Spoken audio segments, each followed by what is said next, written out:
Hello everybody, welcome back to global politics classroom by Khushboo Sharma. तो इससे पहली वाली वीडियो में हमने प्लेटोस कॉन्सेप्ट ऑफ एजुकेशन, जिसको प्लेटो का एजुकेशनल करिकुलम भी कहते हैं, वो किया था। इस वीडियो में हम characteristics of Plato theory of education करेंगे। तो इसके मेन कैरेक्टरिस्टिक्स हैं, 5 कैरेक्टरिस्टिक्स करेंगे इसका। सबसे पहला है it is state control, second one is it is compulsory for all the citizens, third one is it is meant for both men and women, fourth one is censorship on all literary and artistic work, और last one है rules of philosophy is the goal of education. तो first point है हमारा it is state control. State control का क्या मतलब कि प्लेटो बोलता है जितना भी एजुकेशन का सिस्टम होना चाहिए एक स्टेट का, वहाँ जितने भी स्टूडेंट्स हैं उनको एजुकेशन लेना है, वो पूरा एक कंट्रोल्ड सिस्टम में होगा। वो जो सिस्टम स्टेट कंट्रोल कर रही होगी, वो बिल्कुल रिजेक्ट करता है। He totally rejected the idea of living education of the child in the hands of parents और गार्डियंस। वो ये आइडिया बिल्कुल रिजेक्ट करता है कि एजुकेशन को बिल्कुल पेरेंट्स और गार्डियंस के ऊपर छोड़ दिया जाए। नहीं, सिर्फ 6 ईयर्स तक जो बच्चे हैं वो पेरेंट्स के पास रहेंगे और पेरेंट्स उनको सिखाएंगे अपनी मदर टंग में, जैसे वो पोइट्री सिखाएंगे, स्टोरीज़ देंगे, उनको एग्जाम्पल देंगे।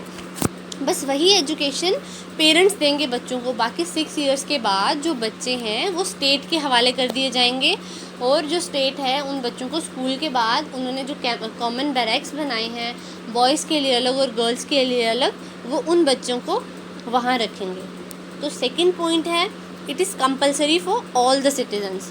तो जो प्लेटो का कंसेप्ट है एजुकेशन का, ये सबके लिए कंपलसरी है, चाहे वो मेन हो या वुमेन हो। प्लेटो बोलता है कि जो एजुकेशन सिस्टम होना चाहिए एक स्टेट का, it aims to promote moral, mental and physical development of the students.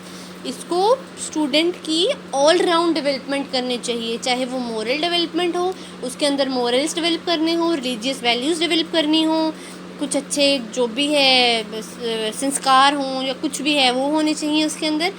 Then is mental, वो मेंटली स्ट्रांग होना चाहिए। जो पर्सन मेंटली स्ट्रांग होगा वही स्टेट के लिए अच्छा है।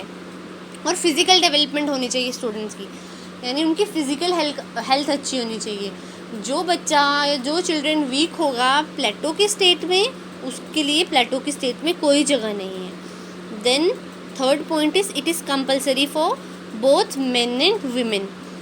चाहे वो आदमी हो चाहे औरत हो, सबके लिए एजुकेशन ज़रूरी है। Education will be provided to both men and women without any discrimination on sex basis। किसी भी बेसिस पे, चाहे वो सेक्स बेसिस हो जिसे हम जेंडर बेसिस कहते हैं, उस पर बिल्कुल डिस्क्रिमिनेशन नहीं होनी चाहिए, भेदभाव नहीं होना चाहिए। एज प्लेटो बोलता है कि मुझे तो ऐसा नहीं लगा कि बॉयज़ और गर्ल्स में कुछ डिफरेंसेस हैं, उनकी कैपेसिटी सेम है, लॉजिकली दोनों सोचते हैं, एक दूसरे को दोनों सपोर्ट करते हैं। जहाँ पर विमेन इमोशनली स्ट्रांग है वहाँ पर मेन फिज़िकली स्ट्रांग होते हैं, दोनों अपना अपना लॉजिक यूज़ करते हैं, बोथ आर रेशनल माइंडेड। तो वो बोलता है एजुकेशन दोनों को मिलनी चाहिए। फोर्थ पॉइंट जो इसका कैरेक्टरिस्टिक का है, censorship on all literally on artistic work. जितने भी लिटरली आर्टिस्टिक वर्क हैं, लाइक आपको मैं एग्जांपल देती हूँ, लाइक हमारे इंडिया है, हमारी डेमोक्रेटिक कंट्री है। डेमोक्रेटिक कंट्री में, हमारे इंडिया में, media is called the 4th pillar of democracy. तो मीडिया में, न्यूज़पेपर में जो भी न्यूज़ प्रिंट होती है, कुछ भी प्रिंट कर देते हैं, वो कुछ किसी की परमिशन लेने की ज़रूरत नहीं पड़ती। बट प्लेटो बोलता है कि प्लेटो की आइडियल स्टेट में ऐसा नहीं होना चाहिए। वो बोलता है सिर्फ वही वर्क्स छपने चाहिए, सिर्फ वही न्यूज़ प्रिंट होनी चाहिए जो पास हो, जिनको उन्होंने अप्रूवल दी हो कि हाँ भाई ये न्यूज़ छप सकती है। वही न्यूज़ जिसमें स्टेट की पॉजिटिव पिक्चर दिखाई हो और स्टेट के बारे में कुछ भी गलत ना छापा हो, रूलर्स के बारे में ना कुछ बोला हो, बस वो न्यूज़ छपनी चाहिए, वो न्यूज़ प्रिंट होनी चाहिए जिसमें रूलर्स के बारे में सिर्फ तारीफ़ की हो, ये रूलर ऐसा है, अच्छा है। नेगेटिव साइड बिल्कुल नहीं छुपनी चाहिए। तो इसका यही मतलब है कि censorship on all literally and artistic work. Our last characteristic is rules of philosophy is the goal of education।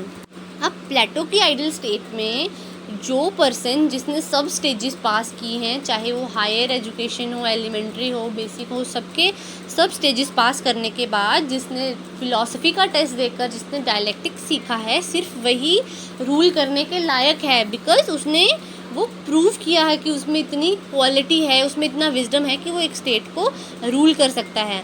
तो प्लेटो का जो आइडियल स्टेट है वो इटसेल्फ खुद में ही एक रिज़ल्ट है प्लेटो की एजुकेशन का। वो बोलता है अगर एजुकेशन होगी तो आइडियल स्टेट बनेगी। जिस स्टेट में सिटीज़न के पास विजडम होगा, इंटेलिजेंट होंगे, रैशनल माइंडिंग होंगे, लॉजिक के बेस में सोच रहे होंगे, वही स्टेट सबसे अच्छी बनती है। तो इसमें इसका क्रिटिकल एनालिसिस भी दिया हुआ है, तो इसके क्रिटिकल एनालिसिस भी कर देते हैं हम। सबसे पहले इसका फर्स्ट पॉइंट है curriculum is defective. Curriculum defective है इसका, यानी करिकुलम सिलेबस को बोलते हैं। सिलेबस डिफेक्टिव है इन द सेंस कि ये बिल्कुल जनरल एजुकेशन को इग्नोर कर देता है। प्लेटो की आइडियल स्टेट सिर्फ यही एजुकेशन देती है जो फिलोसफर के लिए ज़रूरी हो, जो वहाँ के रूलर के लिए ज़रूरी हो। ये सिस्टम प्रैक्टिकल यूटिलिटी को बिल्कुल ख़त्म कर देती है। अब जो बच्चा, जो चाइल्ड अपनी मदर के साथ रह के सीखता है, जो उसे मोरल्स मिलते हैं, वो स्टेट तो सिखा नहीं सकती ना उसको। जो मदर सिखा सकती है वो स्टेट तो सिखाएगी नहीं। मदर और चिल्ड्रन का भी तो अपना अलग बॉन्ड होता है ना, माँ से भी तो बच्चा सीखता ही है कुछ। देन जो Platonic scheme of education is aristocratic in nature as it is mean for guardian class only. Guardian class को ये ज़्यादा फोकस कर रहा है, फार्मर और सोल्जर के लिए तो ये ज़्यादा फोकस कर ही नहीं रहा। एरिस्टोक्रेटिक है ये भी नेचर में, सामने से ही पता लग रहा है। अब हमारा नेक्स्ट पॉइंट है it does not allow art and culture to flourish. Plato बिल्कुल स्ट्रॉन्ग सेंसरशिप में है, बिल्कुल ये फेवर करता है कि और जितने भी आर्टिस्टिक वर्क हैं या लिटरेरी डिवाइसेस हैं उनकी सेंसरशिप होनी चाहिए, वो बंद होने चाहिए। ये तो बहुत ज़्यादा ख़तरनाक है एक स्टेट के लिए, बिकॉज एक अगर पर्सन आर्टिस्टिक नहीं होगा, आर्टिस्ट नहीं बनेगा, तो वो कैसे स्टेट के लिए हेल्पफुल है। क्रिएटिव आइडियाज़ कहाँ से लाएगा वो। आर्ट और जो लिटरेचर है वो कभी भी स्टेट सेंसरशिप के अंदर वो कभी भी फ्लोरिश नहीं कर पाते।